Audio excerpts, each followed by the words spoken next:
سجدہ تلاوت، اس میں بھی بہت لوگ پریشان رہتے ہیں۔ سجدہ تلاوت کی مشروعیت، علماء نے سجدہ تلاوت کے مشروع ہونے پر اجماع کیا ہے کہ یہ سجدہ کرنا چاہیے، ٹھیک ہے، اور انہوں نے اس کے واجب ہونے میں اختلاف کیا ہے۔ واجب ہوتا ہے جس کے چھوڑنے پر گناہ لازم، ٹھیک ہے، بس جمہور کے نزدیک یہ سنت ہے، جمہور کے نزدیک یہ سنت ہے۔ بے شک جن لوگوں کو اس سے پہلے علم دیا گیا، جب ان کے سامنے اسے پڑھا جاتا ہے تو وہ ٹھوڑیوں کے بل سجدہ کرتے ہوئے گر جاتے ہیں اور کہتے ہیں ہمارا رب پاک ہے، بے شک ہمارے رب کا وعدہ یقیناً ہمیشہ پورا کیا ہوا ہے، اور وہ ٹھوڑیوں کے بل گر جاتے ہیں، روتے ہیں، اور قرآن انہیں عاجزی میں زیادہ کر دیتا ہے۔ یہ ہوتے ہیں اہل علم کہ جن کو قرآن عاجزی میں زیادہ کرتا ہے، یعنی اگر کوئی شخص قرآن پڑھ کر اس کے اندر عاجزی نہیں آئی نا تو گویا اس نے کچھ نہیں پڑھا۔ ہمبل ہونا ضروری ہے۔ سجدہ تلاوت واجب نہیں ہے، جمہور علماء کے ہاں مشہور ہے کہ تمام کے تمام سجدہ تلاوت سنت ہے، واجب نہیں ہے۔ جو سجدہ تلاوت کرے تو ایسا کرنا صحیح ہے، اور جو سجدہ تلاوت نہ کرے تو اس کے ذمہ کچھ نہیں ہوگا، جیسے کہ عمر رضی اللہ عنہ سے یہ وارد ہوا ہے۔ عمر بن خطاب سے روایت ہے، انہوں نے جمعہ کے دن ممبر پر سورۃ النحل تلاوت فرمائی۔ جب آیت سجدہ پر پہنچے تو ممبر سے نیچے اترے، پھر سجدہ کیا، اور لوگوں نے بھی آپ کے ساتھ سجدہ کیا، یعنی سجدہ تلاوت، یہاں تک کہ جب اگلا جمعہ آیا تو آپ نے ممبر پر پھر اسی سورت کی تلاوت فرمائی۔ جب آیت سجدہ پر پہنچے تو فرمایا، اے لوگو، ہم آیت سجدہ پڑھ رہے ہیں، جس نے اس پر سجدہ کیا اس نے ٹھیک اور درست کام کیا، اور جس نے نہ کیا اس پر کوئی گناہ نہیں۔ تاہم عمر رضی اللہ عنہ نے سجدہ نہ کیا۔ وہ لوگوں کو سکھانا چاہتے تھے کہ اس میں آپشن ہے، جو کر سکتا ہے وہ کرے، جس نے نہیں کیا اس کو گناہگار نہ سمجھا جائے۔ سجدہ تلاوت سنت ہے۔ تلاوت کرتے ہوئے سجدے والی آیت آنے پر نبی صلی اللہ علیہ وسلم اور آپ کے صحابہ کرام کے نقش قدم پر چلتے ہوئے سجدہ تلاوت کرنا سنت ہے، اس لیے کہ آپ صلی اللہ علیہ وسلم اپنے صحابہ کے درمیان بیٹھ کر تلاوت کرتے، اور جب آپ ایسی آیت سے گزرتے جس میں سجدہ ہوتا تو آپ سجدہ کرتے اور صحابہ بھی آپ کے ساتھ سجدہ کرتے۔ سجدہ تلاوت کی اہمیت، نبی صلی اللہ علیہ وسلم اور صحابہ کا سجدہ تلاوت کا اہتمام کرنا۔ ابن عمر سے روایت ہے کہ نبی صلی اللہ علیہ وسلم قرآن کی قرات کرتے تھے، بس آپ اس سورت کی قرات کرتے جس میں سجدہ ہوتا تو آپ سجدہ کرتے اور ہم بھی آپ کے ساتھ سجدہ کرتے، حتیٰ کہ ہمیں سے بعض کو اپنی پیشانی رکھنے کے لیے بھی جگہ نہ ملتی، پورا کراؤڈ جو تھا وہ سجدے میں گر جاتا تو دوسرے کی پیٹھ پہ جیسے سجدہ ہوتا۔ پھر ابو رافع سے روایت ہے، انہوں نے کہا میں نے ابو ہریرہ کے ہمراہ نماز عشاء ادا کی، انہوں نے نماز میں اذا السماء انشقت کی قرات کی تو اس میں سجدہ کیا۔ میں نے کہا یہ کیا ہے؟ انہوں نے فرمایا میں نے ابو القاسم کے پیچھے سجدہ کیا صلی اللہ علیہ وسلم، اس لیے میں تو ہمیشہ اس میں سجدہ کرتا رہوں گا یہاں تک کہ آپ سے جا ملوں۔ سلف صالحین کا اہتمام۔ شعبی سے مروی ہے، انہوں نے کہا علماء سجدے کو مختصر کرنا ناپسند کرتے تھے، یعنی سجدہ تلاوت بھی پورے اذکار اور تسبیحات کے ساتھ ہونا چاہیے، یعنی جھپکا سا نہیں مارنا چاہیے بلکہ پورا تسبیح پڑھ کے ختم کرنا چاہیے۔ اور وہ اس بات کو بھی ناپسند کرتے تھے کہ جب وہ آیت سجدہ پر پہنچے تو وہ سجدہ کیے بغیر اس پر سے گزر جائیں۔ سورۃ نجم کے سجدہ تلاوت پر سب کا سجدہ کرنا۔ ابن عباس سے روایت ہے کہ نبی صلی اللہ علیہ وسلم نے سورہ نجم میں سجدہ کیا اور آپ کے ہمراہ اس وقت تمام مسلمانوں، مشرکین اور جن و انس نے سجدہ کیا۔ ابو ہریرہ کہتے ہیں کہ نبی صلی اللہ علیہ وسلم کے پاس سورہ نجم لکھی گئی، جب سجدہ والی آیت پر پہنچے تو آپ نے سجدہ کیا اور ہم نے بھی آپ کے ساتھ سجدہ کیا، اور دوات اور قلم نے بھی سجدہ کیا، وہ بھی جھکے، لیکن ایک شخص نے سجدہ نہیں کیا تھا، تو وہ عبداللہ بن مسعود کہتے ہیں کہ وہ اس حال میں قتل کیا گیا کہ وہ اللہ کے ساتھ کفر کرتا رہا، یعنی کفر کی حالت میں ہی فوت ہوا۔ سجدہ تلاوت کرنے پر شیطان کا رونا۔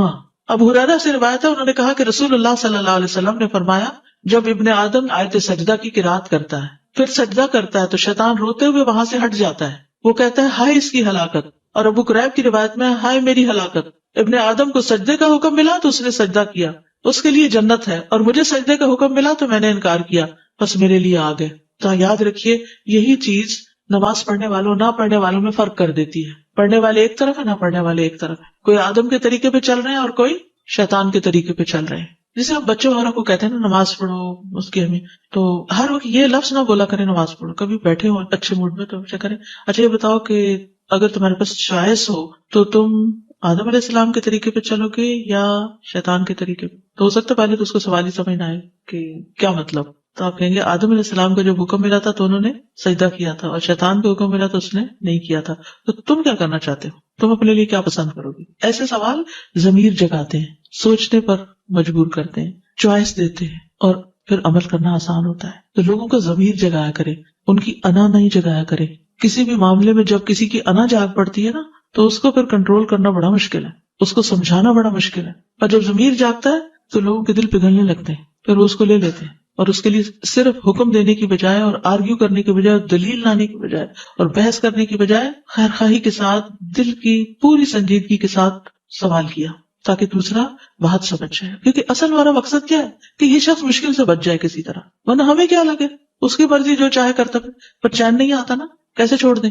اور پھر اس شخص کے گھر میں ہونے کی وجہ سے پورے گھر میں ایک نحوست, اگر ایک بندہ بھی نہیں پڑھتا گھر میں نماز تو گھر میں نحوست ہے. اور پھر وتواصوا بالحق وتواصوا بالصبر ہمارا فرض ہے. جب ہم فرض ادا کر دیں گے تو پھر اللہ تعالیٰ اس مصیبت کو ٹال دے گا, کیونکہ امر بالمعروف نہ کرے پھر پکڑ ہے.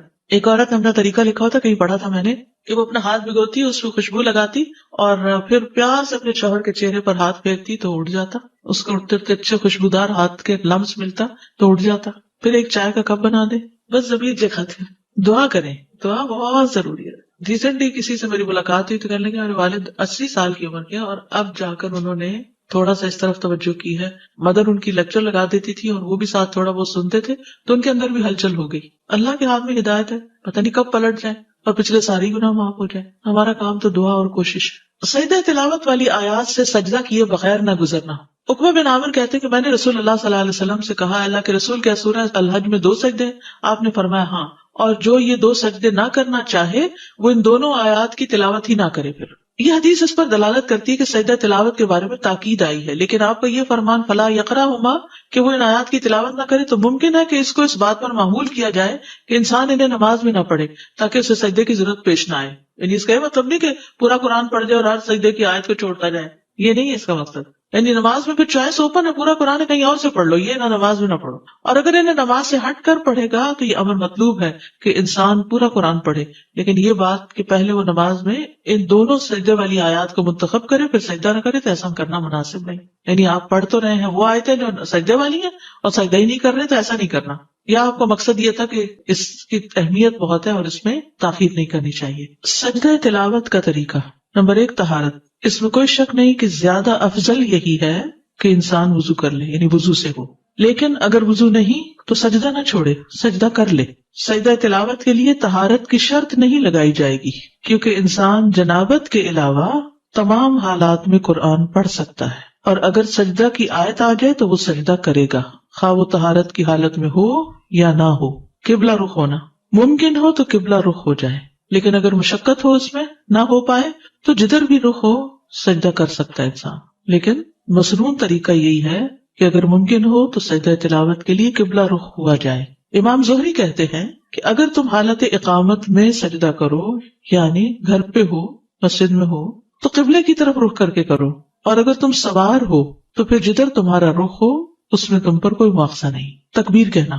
ابو قلابہ اور ابن سیرین سے مروی ہے, ان دونوں کا کہنا ہے کہ جب آدمی نماز کے علاوہ سجدہ تلاوت کرے گا تو اللہ اکبر کہے گا. ٹھیک ہے, آپ قرآن پڑھ رہے ہیں, پڑھتے پڑھتے آیت سجدہ آ گئی تو آپ کیا کریں گے, اللہ اکبر کہہ کے سجدے میں جائیں گے. لیکن بعد میں سلام کی ضرورت نہیں. جب سجدے سے سر اٹھائیں گے تو سلام نہیں کریں گے, اور یہ ایک ہی سجدہ ہے, 2 نہیں ہے. سجدہ سہو 2 سجدے ہیں, لیکن سجدہ تلاوت ایک سجدہ ہے. سجدہ تلاوت میں سلام کرنا مشروع نہیں. ابن تیمیہ کہتے ہیں سجدہ تلاوت اور سجدہ شکر کے بارے میں کسی ایک نے بھی نبی صلی اللہ علیہ وسلم یا صحابی سے یہ نقل نہیں کیا کہ ان میں سلام بھی ہوگا, اور نہ ہی صحابہ سلام پھیرتے تھے. ٹھیک, یہ ہے نماز کے باہر سجدہ تلاوت کا طریقہ. نماز کے اندر سجدہ تلاوت کا طریقہ. تکبیر کہہ کر سجدے میں جانا. سجدہ تلاوت میں جانے اور اٹھنے کے لیے تکبیر کہنا. مثلا آپ سورت اذا السماء انشقت پڑھی ہے تو سجدے والی جگہ پہ پہنچ کے آپ اللہ اکبر کہہ کے سیدھے نیچے چلے جائیں گے سجدے میں, رکوع نہیں کریں گے, ڈائریکٹ سجدہ کریں گے. اور جب سجدہ کر لیں گے تو اٹھتے ہوئے پھر کیا کہیں گے, اللہ اکبر کہیں گے. اگر سورت کے آخر میں سجدہ ہو, مثلاً کون سی سورت, سورت الق, تو پھر کیا کریں گے. اگر سورت کے آخر میں سجدہ ہو اور مزید تلاوت نہ کرنی ہو تو پہلے سجدے کے لیے تکبیر کہی جائے گی, سجدہ تلاوت ادا ہوگا, پھر تکبیر کہہ کر اٹھا جائے گا, اور کھڑے ہو کر رکوع کے لیے تکبیر کہہ کے رکوع پہ جایا جائے گا. یعنی یہ سجدہ الگ کیا جائے گا اور پھر کھڑے ہو کے رکوع کر کے دوبارہ پھر وہ سجدے اور آگے نماز کنٹینیو کی جائے گی. واضح؟ اوکے. ابن عثیمین کہتے ہیں نماز میں سجدہ تلاوت بالکل اسی طرح ہے جیسے نماز میں عام سجدہ ہوتا ہے. کیسے ہے؟ جیسے عام سجدہ ہوتا ہے نماز کا, ویسے ہی سجدہ تلاوت ہے. نہیں سمجھ آئی؟ جیسے نماز کا سجدہ کرتے ہیں ویسے ہی سجدہ تلاوت ہوتا ہے. آپ سمجھ آ گئی؟ اوکے. یعنی سجدہ تلاوت میں جانے اور اٹھنے کے لیے تکبیر کہے, اور اس میں کوئی فرق نہیں کہ سجدہ تلاوت قرات کی آخری آیت میں آیا ہو اور اس کے بعد سورت ختم ہو گئی ہو یا قرات کے درمیان میں آؤ، جب بھی وہ سجدے میں جائے گا تکبیر کہہ کے ہی جائے گا، پھر جب رکوع کرنے لگے تو اس وقت رکوع کے لیے تکبیر کہے. یہاں 2 تکبیرات مسلسل کہنے پر کوئی حرج نہیں، کیونکہ ہر تکبیر کا سبب الگ الگ ہے. واضح. سجدہ تلاوت کی مسنون دعائیں. حضرت عائشہ سے مروی ہے، وہ کہتی ہے کہ رسول اللہ صلی اللہ علیہ وسلم رات کو قرآن کے سجدوں میں سجدہ کرتے ہوئے یہ دعا تکرار سے پڑھا کرتے تھے، ایک دفعہ نہیں کئی بار.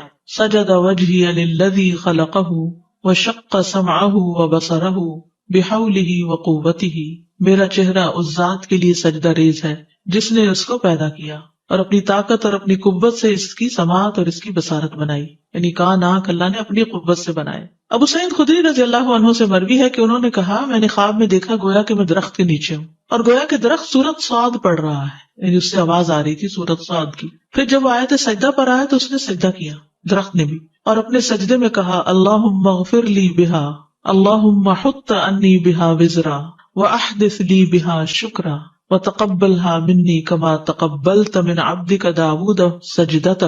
ٹھیک ہے، یہ تقبلتا ہے، اے اللہ اس سجدے کی وجہ سے مجھے بخش دے، اے اللہ اس کے ذریعے میرے بوجھ دور کر دے، یعنی زندگی کے جو بوجھ ہوتے ہیں نا وہ سجدوں سے دور ہوتے ہیں، اور میرے لیے اس کے ذریعے شکر نعمت پیدا کر دے اور اسے مجھ سے قبول فرما لے، جیسا کہ تو نے اپنے بندے داؤد سے ان کا سجدہ قبول فرمایا تھا. قرآن مجید میں آتا نا وَخَرَّ رَاكِعًا وَأَنَابَ. تو میں رسول اللہ صلی اللہ علیہ وسلم کے پاس صبح کے وقت گیا اور آپ کو اس کی خبر دی کہ میں نے ایسا خواب دیکھا ہے. آپ نے فرمایا، اے ابو سعید تم نے بھی سجدہ کیا؟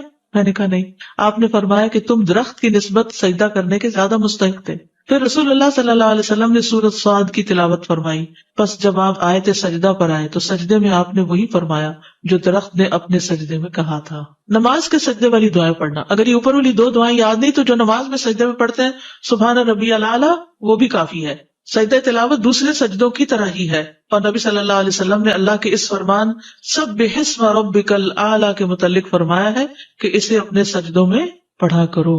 تو اس پر ہم کہتے ہیں کہ جب انسان سجدہ تلاوت کرے تو وہ کہے سبحان ربی الاعلیٰ، سبحانک اللہم ربنا وبحمدک اللہم اغفر لی، اللہم لک سجدت وبک آمنت ولک اسلمت، سجد وجہی للذی خلقہ وصورہ وشق سمعہ وبصرہ بحولہ وقوتہ، اللہم اکتب لی بہا اجرا وحط انی بہا وزرا واجعلہا لی عندک ذخرا وتقبلہا منی کما تقبلتہا من عبدک داود. تو اگر انسان اس کے علاوہ کوئی دعا پڑھے جب اسے یہ حفظ نہ ہو تو کوئی حرج نہیں. جیسے سجدہ تلاوت کوئی پڑھی یا کوئی بھی سورہ پڑھی جس میں آخر میں سجدہ ہے اور پھر سجدہ کیا اور پھر اٹھ کے اور سورہ شروع کر دی، جی کوئی حرج نہیں. ٹھیک ہے، ایسا بھی کر سکتے ہیں. مکروہ ٹائم پر کر سکتے ہیں سجدہ تلاوت، مکروہ ٹائم جیسے فجر کی نماز کے بعد. جی یہ سبب کا سجدہ ہے نا. السلام علیکم استاذ. اس کا مطلب ہے کہ نماز میں اگر سجدہ تلاوت آ جائے تو وہ نہیں چھوڑ سکتے، وہ کرنا ہی کرنا ہے ہر صورت میں. جی کرنا چاہیے، چھوڑنا نہیں چاہیے. اس لیے آپ نے دیکھو کہ رمضان میں ہمیشہ امام کرتے ہیں، کسی بھی مسلک کسی بھی مسجد کہیں بھی چلے جائیں سبھی کرتے ہیں اپنی تلاوت اگر کر رہے ہیں. جی افضل یہی ہے، کرنا ہی چاہیے، اللہ کہ کوئی مجبوری ہو جائے. اگر ٹیپ ریکارڈر چل رہا ہو، آڈیو چل رہی ہو کہیں تو بس جھک جائیے، لیکن یہ کہ اگر نہ جھکے تو کوئی حرج نہیں ہے. اس میں کہتے ہیں کہ تلاوت کرنے والا جھکے تو آپ جھکے. تو اب اس میں شک ہے کہ جب وہ تلاوت کر رہا تھا وہ جھکا تھا کہ نہیں. اگر وہ جھکا تھا تو ہمیں بھی جھک جانا چاہیے. 10 دفعہ پڑھے ایک ہی سجدہ ہوگا. جی آپ یقین کریں کہ بیچ میں تلاوت بریک کر کے اس وقت جھک جانا اچھا لگتا ہے. جی فریش بھی ہو جاتے. جیسے آپ نے دیکھو گا ابھی نماز پڑھنے کے بعد آپ کی کیفیت ایک دم پھر اچھی ہوگی، پڑھتے پڑھتے تھک جاتے، پھر بیچ میں نماز آئی، نماز پڑھی، پھر فریش ہو گیا مائنڈ. جیسے سجدہ تلاوت بھی، تلاوت کرتے کرتے انسان ذرا نیند میں آنے لگتا ہے، پھر سجدہ کرتا ہے تو پھر وہ ذرا فریش ہو جاتا ہے. بلڈ فلو ایگزیکٹلی سجدے میں جاتے ہوئے بلڈ فلو جو ہے وہ برین میں چلا جاتا ہے تو آپ اس میں فریش ہو جاتے ہیں. السلام علیکم استاد. میں نے کچھ لوگوں کو دیکھا جب وہ سجدہ تلاوت پڑھتے ہیں تو قرآن پہ ہی سجدہ کر لیتے ہیں، ایسا کرنا نہیں، اس قرآن پہ سجدہ قرآن پہ سر رکھ لیے، ماتھا اپنا رکھ لیتے ہیں پڑھتے پڑھتے، یہ صحیح نہیں ہے. بہت شدید ضرورت کے علاوہ خواہ مخواہ کچھ چیزیں قرآن کے اوپر نہیں رکھنی، اس کو ایک طرف رکھتے ہیں آپ. آج جب پوری ہو جائے پھر کرنا بہتر ہے. اس کی کوئی دلیل نہیں ملتی 14 اکٹھے کرنے کی، حالانکہ 15 سجدے ہیں، یہ بھی یاد رکھیں. اچھا وہ جو لوگ قرآن خوانی کرواتے ہیں کہ آپ قرآن پڑھ دیں ہم سجدے کم کر دیں گے، بس ایک جب نئی چیز خود ایجاد کی تو پھر سارا دین شروع ہو گیا نا، پھر تو حد ہی ختم ہو گئی.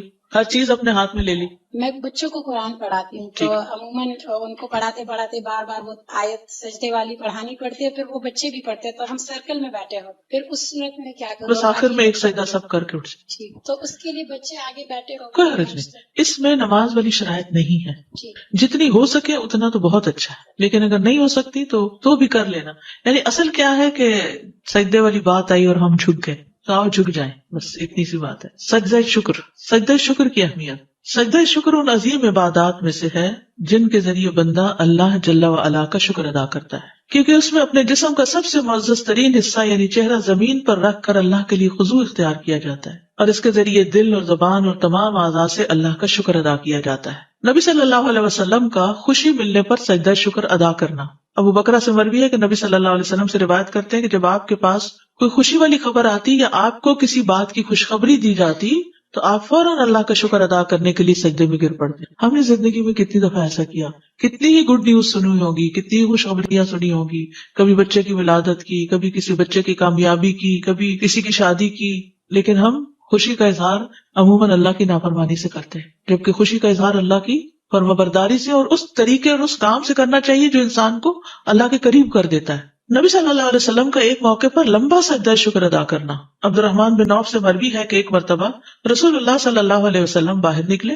آپ صلی اللہ علیہ وسلم صدقے کی کسی زمین میں داخل ہو گئے، وہاں آپ قبلہ رخ ہو کر سجدے میں گر گئے. صدقے کی کسی زمین میں داخل ہوئے، وہاں قبلہ رخ ہو کر سجدے میں چلے گئے. اتنا طویل سجدہ کیا کہ مجھے اندیشہ ہونے لگا کہ اللہ عز و جل نے آپ کی روح قبض کر لی ہے. کبھی آپ ہی یہ کر کے دیکھیں، کوئی نعمت یاد کر کے بس لمبا، جو آج تک لمبا نہ کیا ہو اتنا. ہمارے میں ویسے اسٹیمنا ہی نہیں. میں نے یہ تجربہ کرنے کی کوشش کی تو سانس ہی اتنا بھول گیا کہ مشکل ہوئی، کیونکہ ہمارے عام سجدے بھی اتنے لمبے نہیں ہیں. لیکن کریے گا ضرور انشاءاللہ. اس بات میں شکر کہ اللہ تعالیٰ نے ہمیں سجدہ صاحب کا طریقہ سکھا دیا، یہ سجدہ شکر ہے. وہاں آپ قبلہ رخ ہو کر سجدے میں گر گئے اور اتنا طویل سجدہ کیا کہ مجھے اندیشہ ہونے لگا کہ اللہ عز و جل نے آپ کی روح قبض کر لی ہے. میں دیکھنے کے لیے آپ سے قریب ہو کر بیٹھ گیا تو آپ نے اپنا سر اٹھا کر فرمایا کون ہے؟ میں نے عرض کیا عبد الرحمن ہوں. آپ نے فرمایا کیا ہوا؟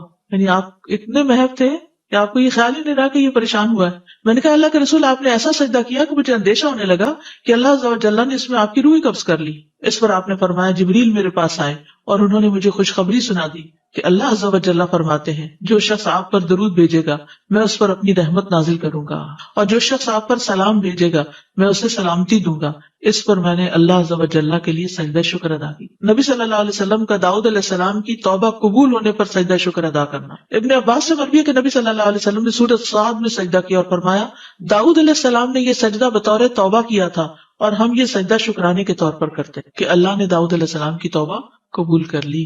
وَنَحْنُ نَسْجُدُهَا شُكْرًا لِلَّهِ عَلَى قُبُولِهِ تَوْبَةَ نَبِيِّهِ. اگر میرے پاس زیادہ ٹائم ہوتا نا تو جتنی عربی اس ڈاکیومنٹ میں ہے میں آپ کو ایک ایک چیز پڑھ کے پہلے عربی میں بتاتی پھر اردو میں بتاتی، لیکن وہ کورس 9 ویکس میں پورا نہ ہوتا. ویسے ابھی یہ کتابیں بہت اچھی ہیں، یہ نماز نبوی یہ زیادہ اچھی کتاب ہے، لیکن مختصر یہ مسنون نماز اور روزمرہ کی دعائیں، یہ نماز کے بعد پڑھے جانے والے اذکار کا کارڈ، یہ تہجد کی دعا کہیں ایسی جگہ لگا دی جائے جہاں آپ تہجد پڑھتے ہیں، اور یہ نماز محمدی اور مسنون دعائیں. یہ پروفیسر محمد ذوالفقار کی کتاب ہے پریئر اکارڈنگ ٹو دا سنہ. تو ان میں یہ چیزیں آپ کو اکثر مل جائیں گی، ساری تو نہیں ملیں گی لیکن اکثر مل جائیں گی. اس کا ایک پارٹ بھی ہے جو ابن القیم کی کتاب ہے اور وہ عربی کی کتاب ہے، اور وہ نماز کا جو روحانی پہلو ہے اس پر زیادہ فوکس کرتی. سجدہ شکر کے احکام سجدہ تلاوت والے ہیں. ٹھیک ہے، سجدہ شکر کے احکام سجدہ تلاوت والے ہیں. جیسے آپ سجدہ تلاوت کے لیے گئے تھے نا اللہ اکبر کہہ کے اور ایک سجدہ کیا، ایسے ہی سجدہ شکر بھی ہوگا. ابن قدامہ کہتے ہیں کہ سجدہ شکر کی صفت اس کے افعال، اس کے احکام اور اس کی شرائط میں سجدہ تلاوت کی صفت جیسی ہی ہے. سجدہ شکر میں کچھ بھی پڑھا جا سکتا ہے. سجدہ شکر میں کوئی مخصوص ذکر نہیں ہے، بلکہ سجدہ شکر کرنے والے کے لیے مشروع یہ ہے کہ وہ سجدے کی حالت میں موقع محل کے مطابق اللہ کی حمد، اس کے شکر، اس سے دعا اور اس سے استغفار وغیرہ میں سے کچھ بھی کہے. ٹھیک ہے، یعنی دعائیں جو سجدے کے اندر پڑھی جائیں گی وہ بھی ہے، اور جو نعمت آپ کو ملی ہے اس پر یا رب لک الحمد یا کوئی بھی چیز آپ شکرانے کے طور پر جو آپ کے دل میں آ رہا ہو آپ اس کو پڑھیں. شکرانے کے نفل مشروع نہیں ہے. ٹھیک ہے، ہم کہتے ہیں ہم شکرانے کے 2 گانا پڑھتے ہیں، شکرانے کے نفل نہیں ہے. شیخ ابن عثیمین کہتے ہیں میرے علم کے مطابق سنت میں کوئی بھی نماز صلاۃ الشکر کے نام سے نہیں ہے، البتہ حدیث میں سجدے کا ذکر ہے جسے سجدہ شکر کہتے ہیں۔ ایک اور جگہ یہ بھی کہا گیا کہ شکر کے لیے قیام اور رکوع پر مشتمل نماز نہیں ہے بلکہ شکرانے کے لیے صرف سجدہ شکر ہے۔ تو مسلمان کے لیے مشروع ہے کہ جب اسے کوئی خوشی والی بات پہنچے تو وہ اللہ کا شکر ادا کرتے ہوئے سجدہ کرے، بس جہاں تک صلاۃ الشکر کی بات ہے اس کی کوئی اصل نہیں۔ مشروع مطلب پرسکرائبڈ۔ دیکھیے ویسے آپ نفل پڑھتے رہیے، ساری عبادت ہی شکر ہے اصل میں، جیسے روزہ رکھتے ہیں یا کچھ بھی، تو یہ اصل میں ہم شکر ہی ادا کر رہے ہوتے ہیں اللہ کی نعمتوں کا۔ پھر خود سے بنانا کوئی بھی چیز بدعت بن جاتی ہے نا، کہ کسی کو پابند کرنا یا خود، تو اس لیے آسانی کر دی اللہ نے، صرف سجدہ کر لو، بات اتنی بھی کافی ہے، تو اتنا ہی کرتے رہے۔ اب دیکھیے بعض اوقات نماز پڑھنے میں سستی ہو جاتی ہے، سجدہ کرنے میں کتنی دیر لگے گی، جہاں بیٹھے ہیں کوئی قبلے کے رخ کی پابندی نہیں، کچھ نہیں۔ وہیں اگر آپ سفر میں ہیں، راستے میں ہی فون آ گیا اور آپ نے سن لیا تو ادھر ہی بیٹھے بیٹھے جھک جائیں۔ رفع یدین ہوگا سجدہ شکر اور دیکھیے سجدے میں رفع یدین ہے ہی نہیں، نہیں جب ہم تلاوت کر رہے ہیں کیا میں نماز کے اندر تو ویسے ہی ہے نا، وہ تو ہے لیکن اس کے بغیر نہیں ہے، اوکے وہ تو نیچے جا رہے ہیں تو اس وجہ سے۔ اچھی خبر ملے تو میں فوراً کہہ دیتی ہوں الحمدللہ، شکر الحمدللہ۔ تو اس کے بعد اگر میرا بہت زیادہ دل چاہتا ہے کہ میں واقعی اور اپریشیٹ کروں تو نماز کے بعد بھی میں 2 نفل پڑھ لیا کرتی تھی۔ نفل نہیں پڑھے، بس سجدے کر لیں، سجدے کر لیں، تو وہ کسی وقت بھی کر سکتے ہیں اور کہیں پہ بھی کر سکتے خبر ہیں۔ ملتے ہی کرنا افضل ہے، ورنہ جس وقت یاد آئے اس وقت بھی اگر کریں۔ ایک دم فوراً منہ سے تو نکلتا ہی یا اللہ تیرا شکر ہے۔ ہاں تو ساتھ جھک بھی جائے تو اور زیادہ اچھا ہے۔ السلام علیکم۔ وعلیکم السلام۔ کیا ہر نماز میں بھی ہم آفٹر فرض نماز کے بعد بھی سجدہ شکر کے لیے کر سکتے ہیں؟ اس کا کیا مسئلہ؟ دیکھیے سجدہ شکر نبی صلی اللہ علیہ وسلم کی سنت یہی ہے کہ جب آپ کو کوئی خوشخبری ملی، ٹھیک ہے، تو اگر آپ کو ہر نماز کے پہلے کوئی خوشخبری ملی ہوتی ہے تو آپ کر لیجیے، کیونکہ ابھی جو ہم نے نماز پڑھی وہ بھی تو شکر ہی تھا نا۔ میں نے آپ سے پوچھنا تھا کہ سجدہ کرنے کے لیے ضروری ہے کہ قبلے کی ڈائریکشن ہی ہو یا آپ جہاں پہ جس جگہ بھی بیٹھے ہیں دیکھیے آپ جو سجدہ میں نے کریں؟ عرض کیا نا کہ سجدہ شکر سجدہ تلاوت ہی کی طرح ہے، اس میں قبلے کی ڈائریکشن اگر ہو تو بہت اچھا ہے، نہ ہو تب بھی خیر ہے۔ ویسے تو آپ نے بھی کہا کہ مطلب فرض نماز کے بعد سجدہ، لیکن مطلب کبھی یہ ہوتا ہے جیسے اپنی کوئی بات کہنی ہے اللہ سے اور شکر کرنا ہے یا کچھ بھی، کر لیں کر لیں، اوکے۔ سجدے کے وضو کرنا ضروری ہے؟ نہیں ہو تو افضل ہے، نہ ہو تو کوئی بات نہیں، جیسے قرآن پڑھنے کے لیے ہو تو افضل ہے، نہیں تو کوئی بات نہیں۔ اور نماز کوئی بھی پڑھ سکتے ہیں، حاجات ہے یا جو بھی ہے کچھ، اس میں تو خالی شکر کی نماز شکرانہ پڑھ لے، نہیں ہے، پورے دن میں جیسے کوئی رات نہیں میں۔ ہے، خالی نوافل پڑھتے رہے، صلاۃ التوبہ ہے، صلاۃ الشکر کوئی نہیں ہے، ٹھیک ہے۔